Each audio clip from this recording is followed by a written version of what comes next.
l'endurance, Dieu lui-même. Que Dieu vous bénisse.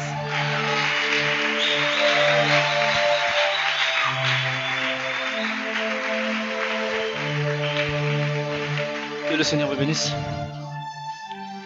Nous allons parler de l'appel céleste.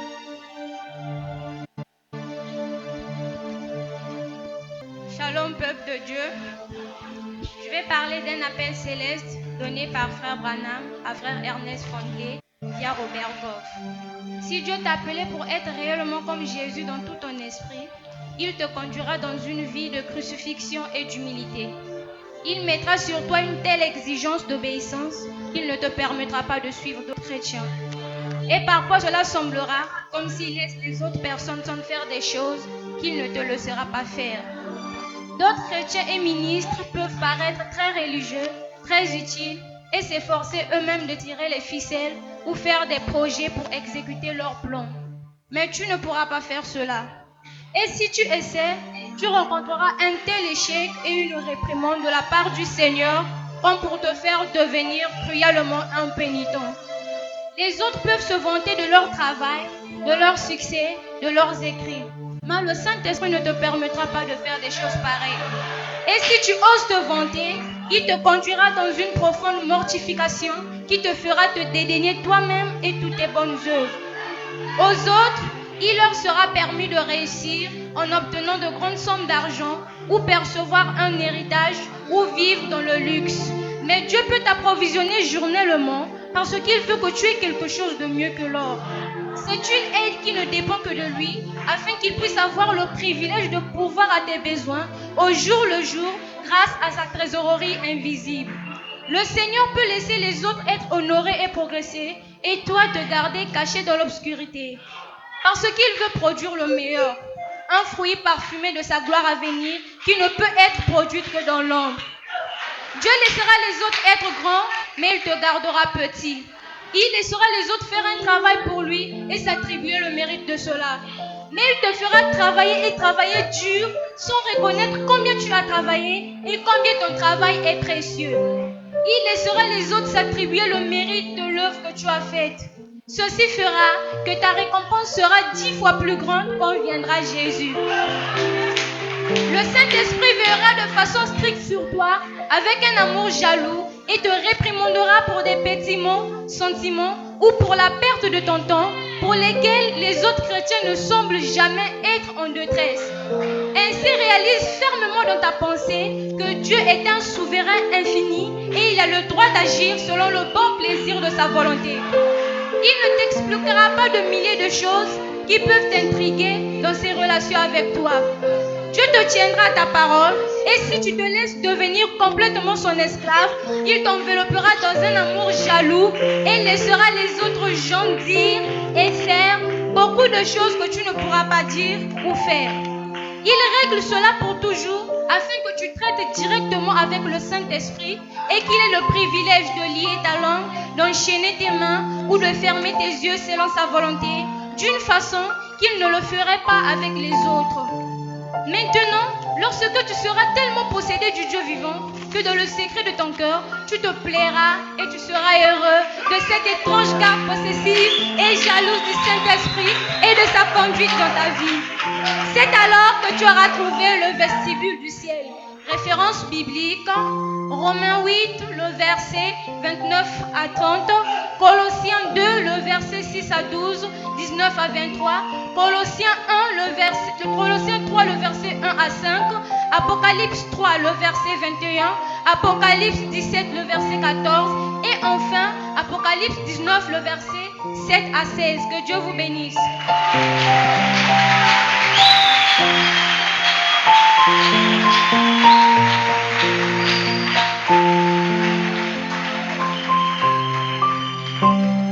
Avant que celui-ci ne commence à parler, comment vous trouvez cela?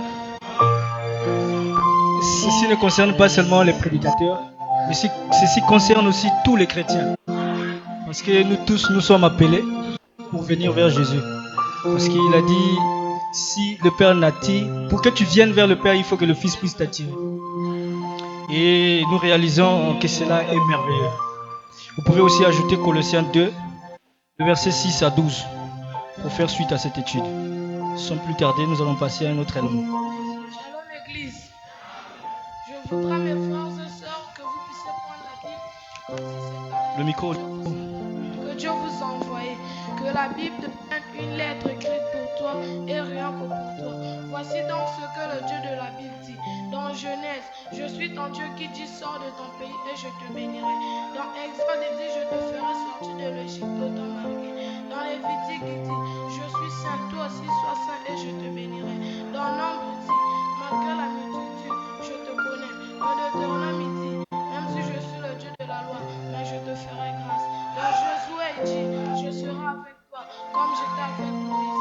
Dans Juge, il dit même si tu me trahis comme Samson, ma fidélité durera toujours.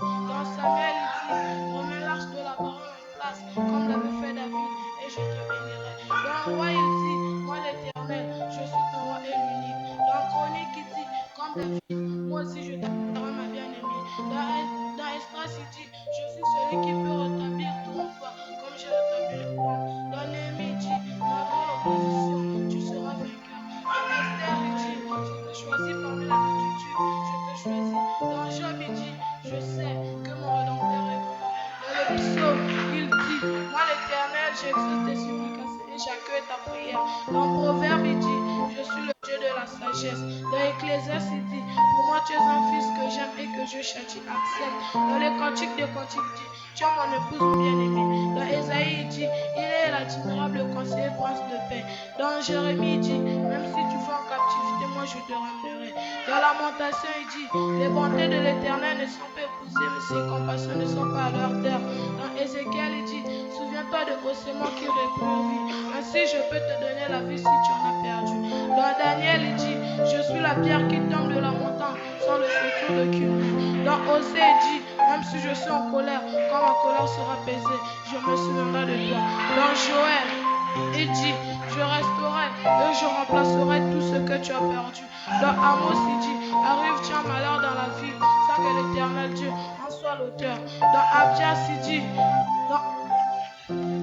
dans Abdias, il dit je ferai de ta maison un feu, une flamme, celle de ta bien-aimée, mais celle de ton ennemi deviendra de la chaux. Dans Jonas, il dit même dans le vent du poisson, si tu pries, je t'écouterai. Dans Michée, il dit ta montagne sera au-dessus de toutes les montagnes. Dans Naoum, il dit je suis un Dieu jaloux, mais grand par ma force. Dans Habakkuk, il dit que le juste vivra par la foi. Dans Sophonie, il dit je suis ton Dieu, j'ai fait la fête, j'ai chassé les nations, mais toi tu es un invité. Dans Agé, il dit ne craignez point, on est seul au milieu de vous. Dans Zacharie, il dit vers le soir, on lui apparaîtra. Dans Malachie, il dit je vous enverrai le prophète. Dans Matthieu, il dit je suis le lion de la tribu de Juda.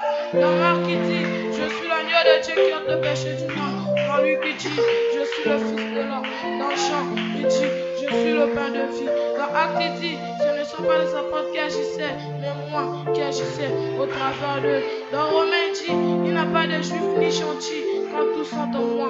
Dans Corinthiens, il dit tu es mon temple, je dois habiter en toi. Dans Galates, il dit ne sois pas charnel. Et dans les Éphésiens, il dit soyez humbles et j'habiterai en toi. Dans Philippiens, il dit ayez en vous les sentiments qui sont en Jésus-Christ. Dans Colossiens, il dit je suis la tête et toi tu es le corps. Dans Thessaloniciens, il dit je vais t'enlever et t'emmener dans la gloire. Dans Timothée, il dit une bonne conduite devant les hommes. Dans Tite, il dit sois l'exemple de jeune et je te bénirai. Dans Philémon, il dit sois un instrument de paix pour le cœur brisé. Dans Hébreu, il dit je ferai de tes ennemis ton marche-pied. Dans Jacques, il dit même dans le pauvre, sois dans la joie et tu feras ma gloire. Dans Pierre, il dit le jugement commence toujours dans la maison de Dieu. C'est pour cela que tu me vois, je châtie. Dans Jean, il dit aimez-vous les uns les autres. Dans Jude, il dit je suis ton nom de miséricorde si tu crois en moi. Mais si tu me rejettes, je deviens ton nom de destruction. Dans Apocalypse, il dit je suis celui qui vient. Amen.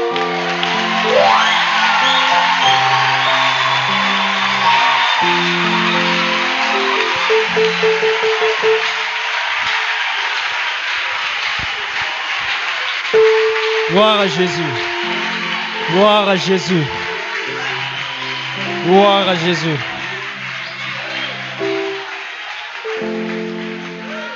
Que le Seigneur vous bénisse. C'est tellement merveilleux que le mot nous manque. Si un tel enfant n'était pas envoyé à l'école de dimanche, certainement il devait réciter les choses du monde. Le prophète déclare, si vous laissez les enfants libres, le diable les occupera. Et parfois on se demande est-ce qu'il va retenir ça? Que les parents puissent faire le relais à la maison, afin que ça ne soit pas simplement ici à l'église, sinon vous porterez la responsabilité. Parce que le prophète dit, la maman est le 5e évangile. Après Matthieu, Marc, Luc et tout ça là, il y a un évangile qu'on n'a pas placé, c'est la mère. Que le Seigneur vous bénisse. On va parler un peu sur les épreuves, comment le surmonter. Les enfants vont matérialiser cela devant vous. J'espère que vous apprécierez encore. Que Dieu vous bénisse.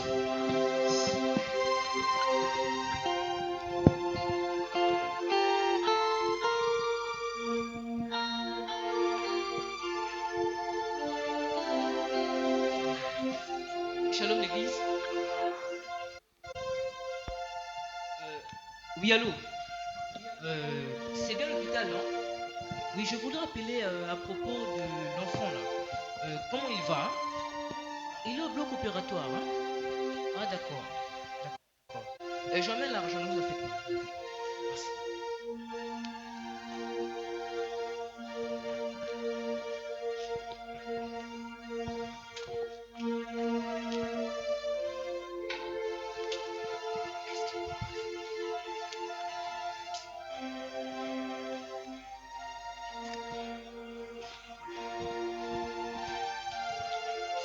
Oui, allô?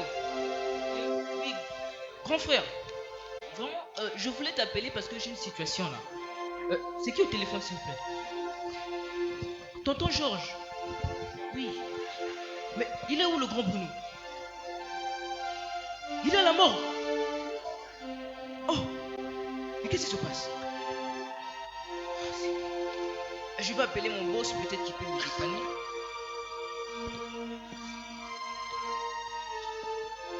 Oui, allô, patron. Je vous appelle parce que j'ai une petite situation là. Est-ce que vous pouvez m'aider? Parce que... Mais... Qu'est-ce qui se passe, patron? Je suis renvoyé. Oh, mais ne faites pas ça. Oh, Seigneur, c'est pas possible ça.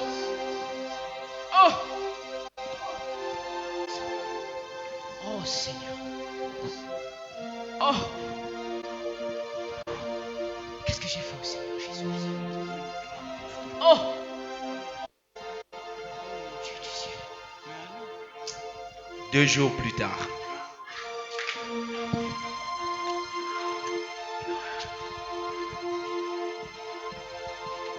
Oui, c'est qui? Vous pouvez entrer. Ah, poussez là-bas, vous, Shalom. Venez seulement pour le Shalom.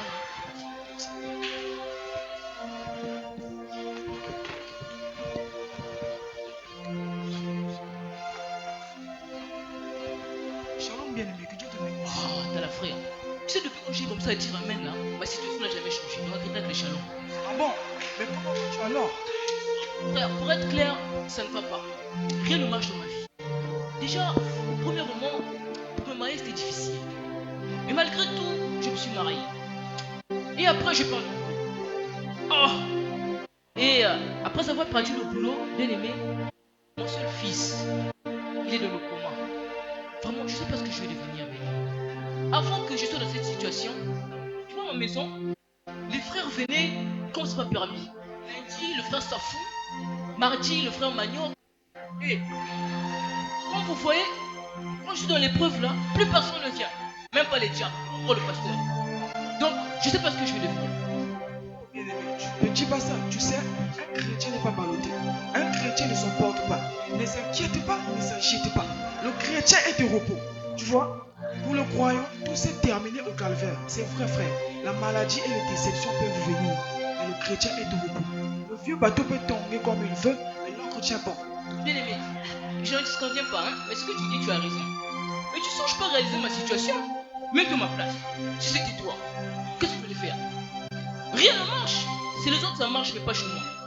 Tu peux alors crier comme David qui disait jusqu'à quand éternel m'oublierais-tu sans cesse? Frère, n'oublie pas ce même David dit au verset 9. Je chante à l'Éternel car il m'a fait du bien. Ah, mais je ne comprends pas aussi, hein. Pourquoi ceux qui font le mal sont tranquilles, tandis que les gentils sont opprimés? Et pourtant, la Bible dit, oui, Dieu est bon pour ceux qui ont le cœur pur et pour Israël. Mais pourquoi le moindre faute nous sont frappés? Dieu envoie des visions, des songes et les prophéties pour m'avertir. Pourquoi je change de position? Tandis que ceux qui ont blasphémé là, ils ont péché. Mais ces gars n'ont pas d'ennui.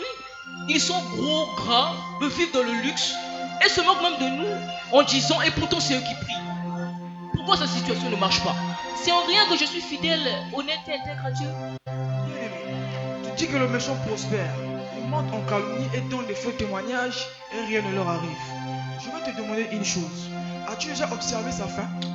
Le sort qui leur attend après la mort, la séparation éternelle avec Dieu. Bien-aimé, tu dois savoir que si tu vis dans le péché et que Dieu ne te recommande pas, tu n'as pas de preuves, tu n'as pas de persécution, tu dois te demander est-ce que tu es une semence de Dieu? Tu dois savoir que Dieu châtie seulement ce qu'il aime, frère. Si tu n'as pas la semence de Dieu en toi, Dieu ne peut pas te châtier, frère. Très bien. Bien-aimé, si je peux compléter quelque chose, tu peux. Bien-aimé, tu sais, en toute situation difficile, tu dois te demander si tu as péché. Si ce n'est pas le cas, c'est alors une preuve. Attendez. Ce que vous dites là, vous avez raison. Mais il y a une quelconque différence entre la tentation et l'épreuve. Essayez de m'expliquer. D'après ce que je connais, la tentation, c'est être attiré vers une chose défendue ou déconseillée. Épreuve, action d'éprouver quelque chose ou quelqu'un. Chagrin, douleur, malheur qui frappe quelqu'un éprouvé. C'est vérifier les qualités ou la valeur. Tu dois aussi savoir que Dieu nous éprouve et Satan nous pousse à la tentation de nos désirs. Mais chacun est tenté quand il est attiré et amorcé par sa propre convoitise. Ah, attends. Mais moi j'ai pas péché, hein? Mais pourquoi alors l'épreuve? Non, frère. C'est pas comme quelqu'un a péché que Dieu lui pousse aux épreuves. Mais elles sont normales dans la vie des enfants de Dieu. Car elles ont plus de valeur même que l'or. C'est pourquoi frère Branham pouvait demander les épreuves à Dieu. Tu vois? Parce qu'il en savait la valeur. Tu vois? Les épreuves sont la preuve même que nous sommes enfants de Dieu. Et personne ne peut s'échapper à l'épreuve. Frère, nous devons prier pour savoir le sens de notre épreuve et pour avoir la force de la supporter, tu vois? Bon, bien aimé, pourquoi Dieu tarde quand nous sommes dans les épreuves? Écoute, je demande que Dieu me donne le travail, mais rien du tout. Mais tandis qu'il y a ceux qui ont moins de diplôme et moins de charges que moi, ils ont le travail. Et tu vois, là, la crise, hein, selon toi, comment gérer le boulot? Et pour ma santé décline, je suis malade. Comment je vais faire, bien? Bien-aimé, quand nous sommes dans les épreuves,